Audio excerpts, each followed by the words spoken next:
What is going on, everyone? And in this video, I'll be giving you my UFC Vegas 86 main card predictions for the upcoming event taking place this Saturday at the UFC Apex, February 10, 2024. Hermansson versus Pyfer in the main event. Another overall solid UFC Apex card. I think the last one was okay. I mean, I do think there are moments where the fights, I guess, aren't the best, but it wasn't bad. Did a little bit better on that card too. So after this one, we go to UFC 298 and we get Volkanovski versus Topuria. So that should be a good one as well. Looking forward to that. But for this one, let's go ahead and jump right into it. In the first fight on the main card, we have Rodolfo Vieira, 9-2, taking on Armen Petrosyan, 9-2, in a middleweight bout. So this one, pretty straightforward for me. You got someone in Rodolfo Vieira who's willing to just keep shooting in for takedowns over and over and over again. 100% takedown defense. One of these guys who has one game plan, and that's to get the fight to the ground, grapple, submit, right? Pretty much outside of the loss, the unanimous decision loss against Chris Curtis, he either won or lost by submission. So, I mean, there's really not much to think about. His striking is just not the most technical. You know, he's not knocking anyone out. It's really just to get in close, maybe land some shots here and there, but get in close, get the takedown, and go from there. And to me, in that fight against Chris Curtis, that just screams like one-dimensional, right? To go for 20 takedowns, like maybe on the 15th takedown, you're thinking like maybe this isn't gonna work, right? But he kept going for it, and it just shows that. But at the same time, in his fight against Cody Brundage, the one he won in his last one, he only needed that one takedown to get that submission. So maybe in his mind is thinking, hey, I can go for 20 takedowns, but I just need to get one of them, and then I'll get that submission victory. So, but that being said, it's very predictable as far as like, you know, what do you have to do, right? Defend the takedown, put the volume up on the feet, light him up, make it an ugly fight, get him tired, get him shooting in from across the ring, right? Because then he's getting to a point of just desperate. Let me get this fight to the ground and just light him up. For Armen Petrosyan, he's coming off of a victory against Christian Leroy Duncan, and honestly, in that fight, I think he did fairly well. He made it more of an uglier type of fight, right? He's able to get some pretty good leg kicks in close, hard shots in close. He'll eat some shots, but I would still say he does land more than he absorbs per minute. So that's pretty good to see. And like I said, I think he does put together some good combinations in close. He can make the fight ugly. I don't think Vieira is going to want to be inside, you know, trading back and forth with him. He's still going to look for those takedowns. Now, that being said, too, Petrosyan needs to set up some knees, right? He needs to set up the uppercuts so that way Vieira comes in and doesn't just freely get a takedown. He needs to face some sort of adversity, and that needs to be uppercuts, knees, just anything. And then when they're in close, elbows, just stuff like that to make the fight tough for Vieira to be, oh shit, you know, this guy is not going to just let me take him down. And also for Petrosyan, you know, get a good jab going out there, keep that distance, get a lot of side to side movement. Don't just back up, get against the fence, get into the clinch. Because any of these moments, Vieira, he just needs to get you down, and then it's not gonna be good for him, at least early on, right? So now we'll say this too. Maybe if the fight gets second, third round, whatever, maybe there'll be some opportunities for Petrosyan to overpower him, maybe reverse the position and land some good striking of his own. But for the most part, I still think stay off the floor. We don't, and it's a little sketchy because he's been taken down in his fights, right? He definitely does not have the best takedown defense in the fights that he's fought. So to me, it's a little concerning, but I think if he's putting together some hard shots on the feet, making the fight grueling, you know, landing elbows, doing everything he can to stay upright, I just think Vieira is going to get into a desperate rotation of just, here we go for the next one, here we go for. And if he can read that and can make these damaging shots, Petrosyan makes these damaging shots, maybe Vieira is going to either get finished or just, you know, really lose one of these decisions where he's not getting any of the takedowns he needs, and Petrosyan is able to keep him at bay. But it's going to happen early on. Petrosyan needs to set that tone. He needs to make this a violent fight, right? He can't get pressed up against the fence, held there, blah, because he's gonna get taken down, and I'm not sure he's gonna be able to get back up or do anything defensively with Vieira just climbing all over him. So early on, he's got to make it known, like, I'm going to badly hurt you. And if he doesn't do that, maybe we see Vieira pull off another decision. But I don't know. That game plan of just diving in for takedowns is literally, it's, uh, it's super spammy. um, and it's not the most entertaining thing to watch. But if he does win, he's gonna win by submission. But for Petrosyan, he's got to do a little bit more and really piece him up over 3 rounds, keep him at bay, and just hurt him badly when they come in close. So, I feel like the obvious thing to do here is go with Vieira by submission. But for me, it's fighting at the end of the day, and I feel like Petrosyan, he's probably seen enough tape, right? He knows what he's getting here. And so I'm hoping that he adjusts and that he hurts him badly, or at least does a Chris Curtis where he's defending takedowns, takes it seriously. Hopefully he's been training the defense and he's able to hurt him and pull off a decision. So I'm gonna go Armen Petrosyan to defeat Rodolfo Vieira. I'll take him to win by decision. In the second fight on the main card, we have Michael Johnson, 22-19, taking on Darrius Flowers, 12-6-1, in a lightweight bout. Now, for Michael Johnson, unfortunately, he was doing well against Diego Ferreira in that one, in his last fight, before he got absolutely just clipped and flatlined. He was doing well. It was kind of like a good back and forth. I think both guys were landing some pretty good shots. He has solid takedown defense. Now, I don't think I'm unsure if Flowers is going to be able to take him down here. The question for me, though, is if these guys get into a firefight, who's coming out, right? Is Johnson going to be able to, ping his left hand off his head and put him down? Or is Flowers going to get in close enough, make the fight uncomfortable, and be able to land a vicious shot and put him away, right? That's my concern. Because when you look at Johnson, he defeated Mark Jakisi via unanimous decision in the fight before Ferreira. Lost to Jamie Malarkey, split decision. Defeated Alan Patrick, KO. Lost to Clay Guida. Lost to Thiago Moises, Stevie Ray, Josh Emmett. So he's definitely been on a little bit of a decline where I don't see him facing these top level guys. Unironically, though, he's like one of the only ones to knock out Dustin Poirier, right? So that's like what happened there. But then he fought, Khabib, then he fought Justin, he fought Darren Elkins, and he got finished by each of these guys. So he has split decision wins here and there, but as far as hitting that next level and knocking the guy out, he's just unable to do that since knocking out Dustin Poirier. I do think Darrius Flowers is a guy he could probably knock out. My concern, though, is again, is that chin going to be able to hold up? Because it's like, oh, well, he's only been knocked out that one time. It's outside of Josh Edmond, and obviously Josh Edmond is crazy. But Diego Ferreira isn't necessarily,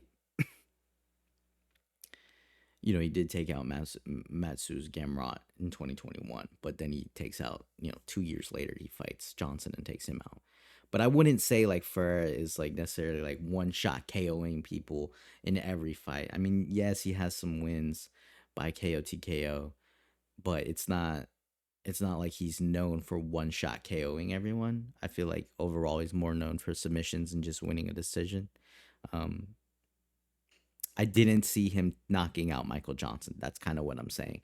I understand he did that, but I just didn't feel like that was going to happen. So there's a little bit of a concern for me that Johnson may not be able to get into some of these firefights because there are moments when he throws his strikes where he does leave himself exposed.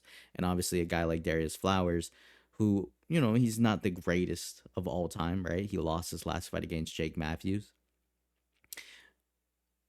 But I think there's going to be moments in close where Flowers is going to be able to drop some pretty good shots in there. Has some pretty good hand speed. Both guys have pretty good hand speed. So, like, if Johnson didn't get taken out by Ferreira, I would be like, Michael Johnson, maybe like a round 2, round 1 KO TKO, unless Flowers is able to get him down. And so that's another thing, is Flowers going to be able to take him down. I think he obviously has the ability to maybe land a takedown. But Johnson's going to have to counter these big shots, because Flowers is going to come forward, load up on a lot of those shots. And, even against we saw him play some trickery even against Jake Matthews, Flowers, where he faked like he was getting hurt and then he came flying back. And so he can definitely eat some shots too. I don't think he's going to get, I mean, if Johnson lands one clean left, it could be all over. But Flowers is going to be aggressive. He's going to get in his face. He's going to look for those moments of chaos to just start throwing bombs. And it's just a little sketchy for me. But he could also get in close to land a takedown and change the whole outcome of the fight there too, if Johnson isn't able to defend the takedowns. So Johnson is a veteran in the game. He's fast too, right? Little flat-footed, and it goes back to what I said. A little flat-footed leaves him open to getting clipped with leg kicks. And when he plants, I feel like when he plants, he leaves himself exposed. If he lands, it's good, right? We've seen it. If he lands, he's going to knock someone out cold. But at the same time, the way he plants himself, if Flowers can get in close and get into boom, boom, one of these wild exchanges and eat a left hand, maybe Flowers is taking him out.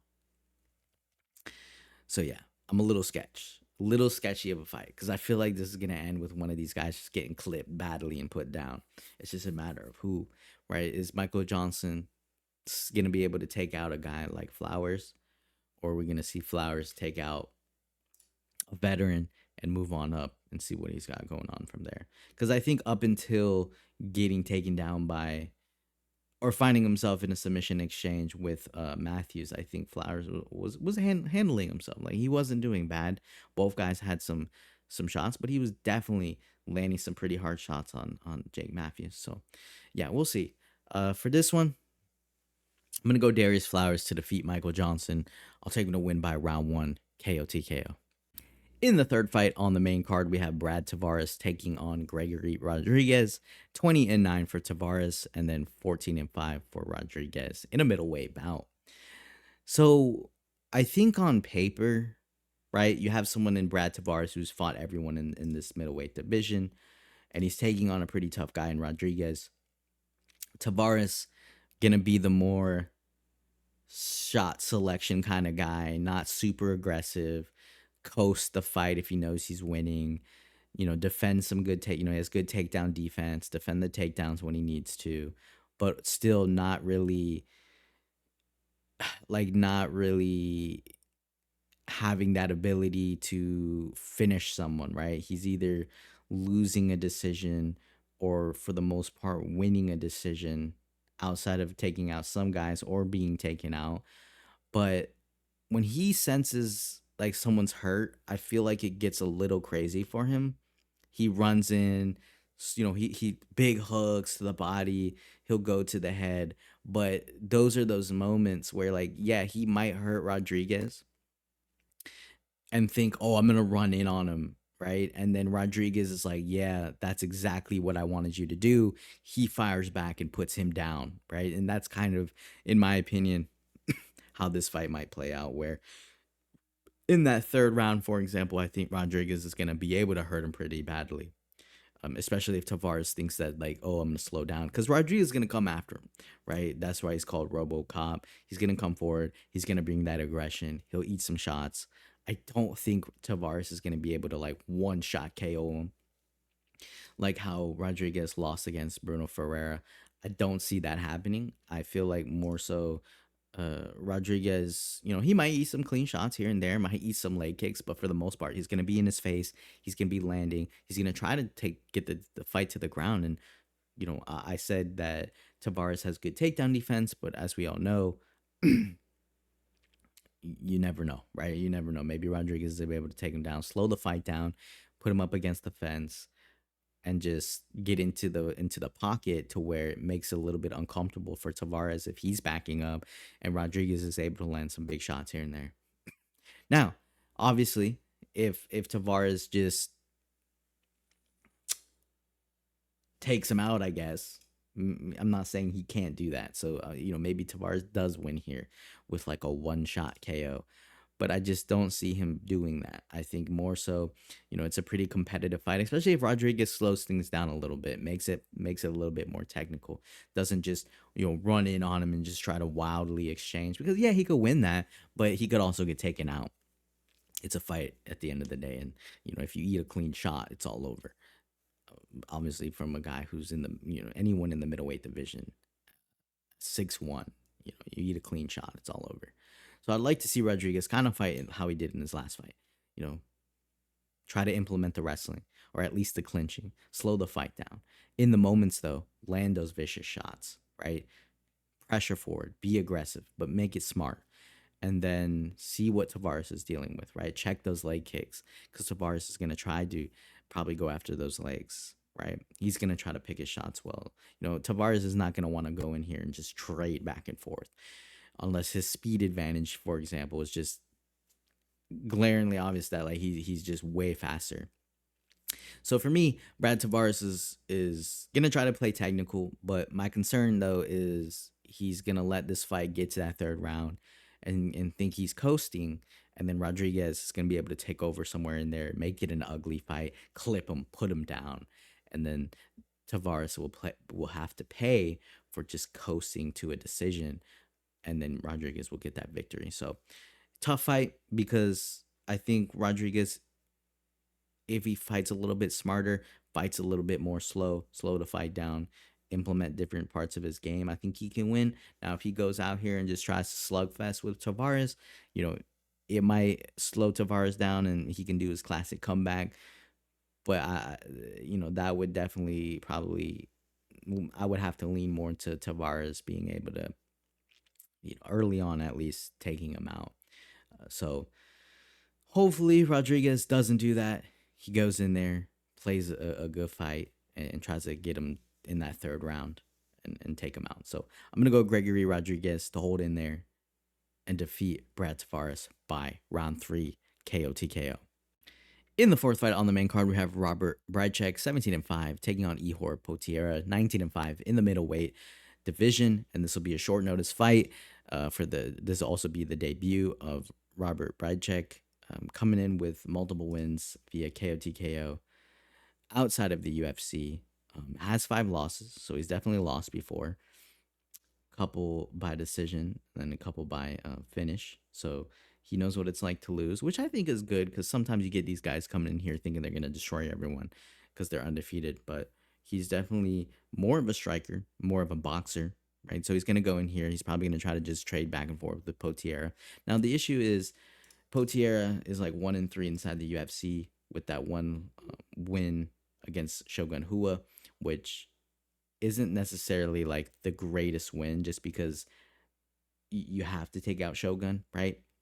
Now he fights Carlos Ulberg, who obviously is an up and comer and dominating, so that's okay. Against Rodolfo Bellato, he won that fight. I mean, he lost the fight by KO TKO in round number 2 in a fight where he did fairly well. I think he was handling himself. He actually is credited 1 knockdown, so he was doing well, but then he ends up just getting mounted and finished on the floor. He kind of gassed out is what I would say. So that is my concern. If Potieria slows things down a little bit, maybe he'll be able to have more of a chance in here. But against a guy who probably is going to have some clean boxing and be able to throw down, I guess it's like a coin flip, right? You're getting a short notice fight. I think Bryczek was supposed to fight twice. Yeah, so he's supposed to fight Albert Duraev, and then he was supposed to fight Jacob Malkoun before that. So it's all up in the air, right? You're training for 2 different guys. Now you got a third guy in front of you. I think there's going to be some wild exchanges in this one. And then we're really just going to be able to see who gets taken out, right? I think that's how that's going to work. Potieria is very dangerous early on. He's going to come aggressive. Probably doesn't want to get finished by someone making their UFC debut. So I'm assuming Potieria, hopefully for his sake, slows this fight down a little bit. But again, I don't know. Bryczek looked super aggressive, right? Super dangerous on his feet. And yeah, like I said, probably a coin flip. probably gonna be Potieria's last fight if he doesn't win this one. So I respect that he looked fairly decent in his last one, but where he kind of just gasses out and just doesn't, he starts turtling a little bit. That does concern me. Bryczek has some wins here, so, and some losses. So he's gone to decision before. He knows what it's like to lose. He doesn't also probably want to lose his UFC debut. And on top of that, it being scheduled against 3 different people, he's probably a little frustrated and just wants to get out there and put on a show. So I'm gonna go just as a coin flip. I'll have to go with Robert Bryczek to defeat Ihor Potieria. I'll take him to win by round 1, KO TKO. In the co-main event of the evening, we have Dan Ige, 17-7, taking on Andre Fili, 23-10, in a featherweight bout. And so, like every featherweight fight, it is pretty much a banger, right? I think this is a pretty good featherweight fight. You got someone in Dan Ige who's very tough. He's not been able to beat top level guys, but he's hung in there with them, right? And hasn't been finished. So that's pretty impressive. And then you also have someone in Andre Fili who feels like he's been around for a while and he's on the come up. Well, no, he's not on the come up. He's more of like a gatekeeper. Both these guys are kind of turning into that. Both gatekeepers, right? You got to beat that guy to get to the next level. Fili does have a win in his last fight against Lucas Almeida, a KO TKO in round number 1. So a pretty good win for him. Not against a guy who's up and like, hitting that next level, but still. He did lose to Nathaniel Wood via unanimous decision. Got outstruck in that fight. Also got taken down. Has a split decision win over Bill Algeo. He ended up getting a takedown in that fight and won that one. And then he lost to Joe Anderson Brito, KO TKO, no contest against Daniel Pineda. Lost to Bryce Mitchell. He got taken down 7 times in that one and outstruck. Wasn't able to get anything going there. He did land 5 takedowns against Charles Jourdain, so that was pretty good. Lost to Sadiq Yusuf. So yeah, every time he gets that next level competition, just like Dan Ige, he unfortunately loses. Now I will say though, Andre Fili has been finished, right? He's been finished. No, I think it's like only it's a couple 3 times, yeah. So early on, he took on same level kind of guys where he fought Calvin Kattar and all that. Close fights, and it seems like against better grapplers he gets taken down now. So I don't think Dan Ige is going to be able to take him down, right? I don't really see that happening. I think Ige is going to want to get in close, trade back and forth. Pretty good hooks, good speed, good cardio for Dan Ige. Very tough, like I said. So he's going to be able to get in there. Now, he doesn't want to, Ige is going to want to get in close because he doesn't want to keep at a distance and get kicked, right? Because Andre Fili is definitely going to probably try to go for a lot of kicks, and he doesn't want to sit on the outside and get kicked to death. So I expect Dan Ige to get in close, utilize his boxing. He has a pretty good jab, good range control. He's just going to need to be able to monitor getting taken down, right? He doesn't want to get taken down consistently. I'll look for Fili to, utilize some kicks. He has some pretty hard shots, but damn, he eats some shots coming in close sometimes. So I do think Ige is going to be able to touch him. It's just a matter of whether or not, to me, Fili's going to be able to take him down consistently. Because I think if Andre Fili takes him down consistently, Ige is going to lose the decision here just because he didn't get the takedowns. I actually think Ige could outstrike him if he's able to get in close and touch him. So it'll be interesting, and it could be a close one. It could be a split decision either way, honestly, just depending on who gets to do what, right? If Ige is able to stay in close and light him up, then it's Ige's fight. But if Fili's able to implement those takedowns, get a lot of those takedowns going, or at least control up against the fence, and then kick him from a distance, land some hard shots, then maybe he'll be able to win. But yeah, so it's a close one. It's a close one, but I will say why I will go with Dan Ige is just his toughness, man. I think he's fought these top level guys, and although getting taken down, he's hung in there, shot for shot, right? He outstruck Josh Emmett. Now Emmett did drop him, but again, it shows his ability to hang in there and keep going, and even strike some of these guys, right? Even against Chang Sung Jung, hung in there. Jung took him down 3 times. So yeah, writing's on the wall for Fili, but I think Ige is going to make it a little bit difficult by taking advantage of those moments when Fili engages a little bit and leaves his chin exposed. So yeah, both guys are tough though, and we'll see how this one plays out. But I'm going to go with Dan Ige to defeat Andre Fili by decision. In the main event of the evening, we have Jack Hermansson 23-8 taking on Joe Pyfer 12-2 in a middleweight bout. So obviously, if Pyfer is able to take out Jack Hermansson and do it impressively, he's going to be able to hit that next level competition. This is going to be his test.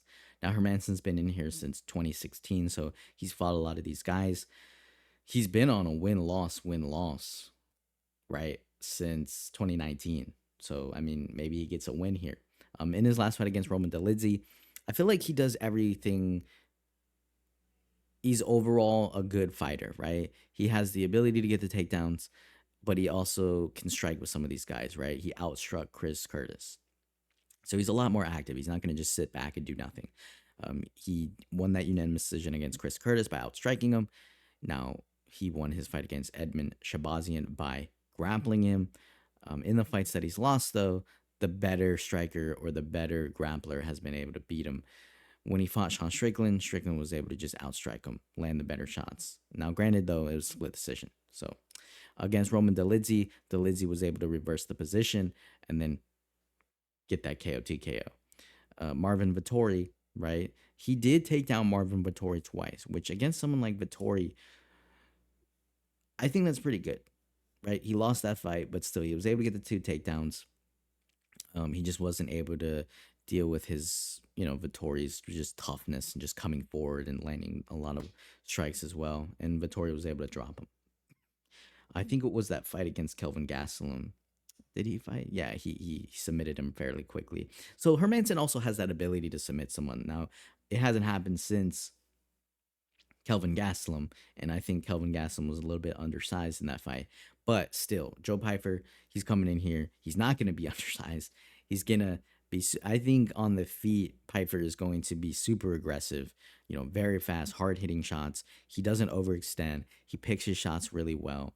Mixes in great combinations, goes to the body. He doesn't headhunt, right? He'll go to the body, go to the head, mix in some kicks.